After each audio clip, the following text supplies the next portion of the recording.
I am so excited right now. At just 16 years old, our next guest is already changing the world. Look at her.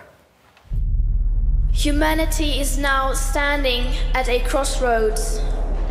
We must now decide which path we want to take.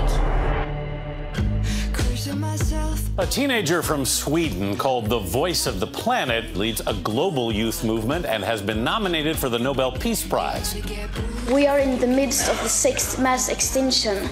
Our house is falling apart. Our leaders need to start acting accordingly. Her actions started with a solitary strike outside Sweden's parliament last year. And now, look at what her movement has become. Students and workers all around the world are flooding the streets, demanding action on climate change. 1.4 million kids across dozens of countries joined her in the streets. But it's looking like this could be the largest climate protest in our planet's history. Now she's taking her message to the other side of the Atlantic. Greta Thunberg has completed her sailboat trip to attend a United Nations global warming conference. Thunberg refused to fly here because of the carbon footprint of traveling by plane. You all come to us young people for hope. How dare you? You have stolen my dreams and my childhood with your empty words. She delivered a scathing speech. She fiercely criticized leaders for their inaction on combating climate change. You are failing us, but the young people are starting to understand your betrayal. Now she's on the president's radar as well. Overnight, the president seeming to mock this teenage activist with a sarcastic tweet. And if you belong to that small group of people who feel threatened by us, then we have some very bad news for you. Because this is only the beginning. Please welcome Greta Thunberg. Just for one day.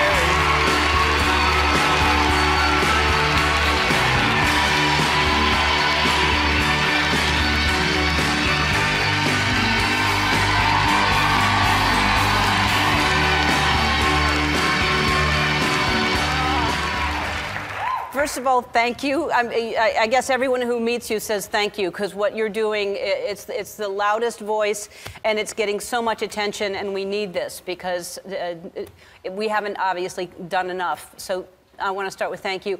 And then, does this just get overwhelming, because you're just doing so much at your age? This is a lot of energy. Yes, it is a lot. It is a lot to take in. It is a lot for a teenager. Yeah, it's a lot. And you're traveling around the world, and you're speaking in front of so many people. We've been trying to get you for 2 months. It took you to get, you had to like take a boat, and then you were in New York, and then you had to take a train, and so it took a while to get you here, but thank you for being here. Thank you so much for having me. So, I mean, I, like so many people, are fascinated that you started learning about climate change at what age? I think it was age 7, 8, 9 in school.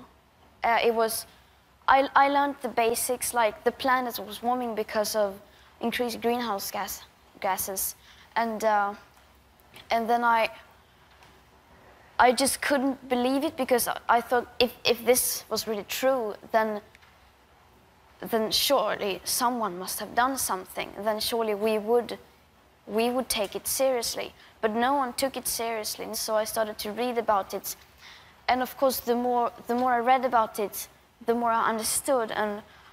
And once I fully understood it, I couldn't just look away anymore. You started with one small gesture. You just sat down on the street and put a sign out.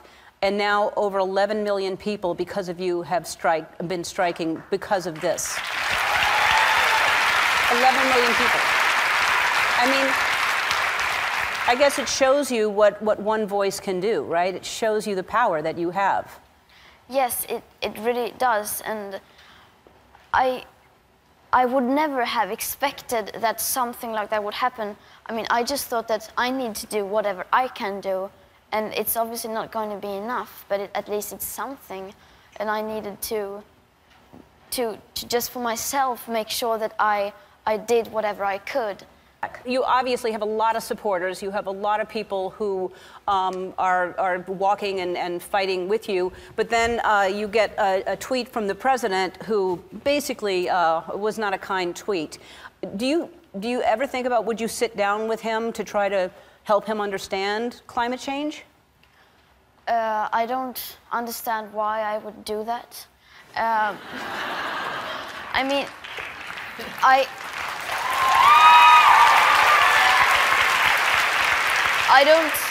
don't see what I could tell him that he hasn't already heard. Yeah. And I just think it would be a waste of time, really. Yeah. And what have you done? What have you done to change your life? Like you said, you do things that you can do to look yourself in the eye and know you've done enough. What have you done? I have stopped flying, and I have gone vegan. I have a shop stop. It means you don't buy new things unless you absolutely have to, and just things like that. But especially, I'm trying to communicate what is happening and try to put pressure on people in power.